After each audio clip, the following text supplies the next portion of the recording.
যশোর বিমানবন্দরে রানওয়ের শক্তি বৃদ্ধি প্রকল্পের কাজ শেষ হলে ভবিষ্যতে আরো বড় বিমান নিরাপদে ওঠানামা করতে পারবে, জানিয়েছেন বেসামরিক বিমান চলাচল কর্তৃপক্ষের chairman air vice marshal Mohammad Mostafa Mahmud Siddique. মঙ্গলবার যশোর বিমানবন্দরে অনুষ্ঠিত এয়ারপোর্ট নিরাপত্তা মহড়ায় প্রধান অতিথির বক্তব্যে তিনি একথা বলেন। বেবিচক চেয়ারম্যান আরও জানান, যাত্রী সেবা ও নিরাপত্তা ব্যবস্থায় আন্তর্জাতিক মান নিশ্চিত করতে নিয়মিত নিরাপত্তা মহড়া করা অত্যন্ত গুরুত্বপূর্ণ। এই ধরনের মহড়া সম্ভাব্য দুর্বলতা চিহ্নিত করার পাশাপাশি বিভিন্ন সংস্থার মধ্যে সমন্বয় জোরদার করে।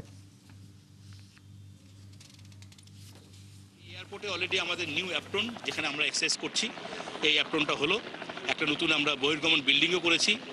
আমাদের এই রানওয়ের পিসিএন যেটা, এটাকে আমরা এক্সটেন্ড করছি এবং ভবিষ্যতে আমাদের আরেকটা প্ল্যান আছে যে রানওয়েটাকে নর্দার্ন সাইডে একটু এক্সটেন্ড করা। এই মহড়ার মূল লক্ষ্য হচ্ছে বিমানবন্দর, সম্মানিত যাত্রী, কর্মী এবং সামগ্রিক বিমান চলাচল ব্যবস্থাকে হাইজ্যাক, বোমা হামলা অথবা যে কোনো সন্ত্রাসী কর্মকাণ্ড থেকে রক্ষা করার সক্ষমতা যাচাই করা।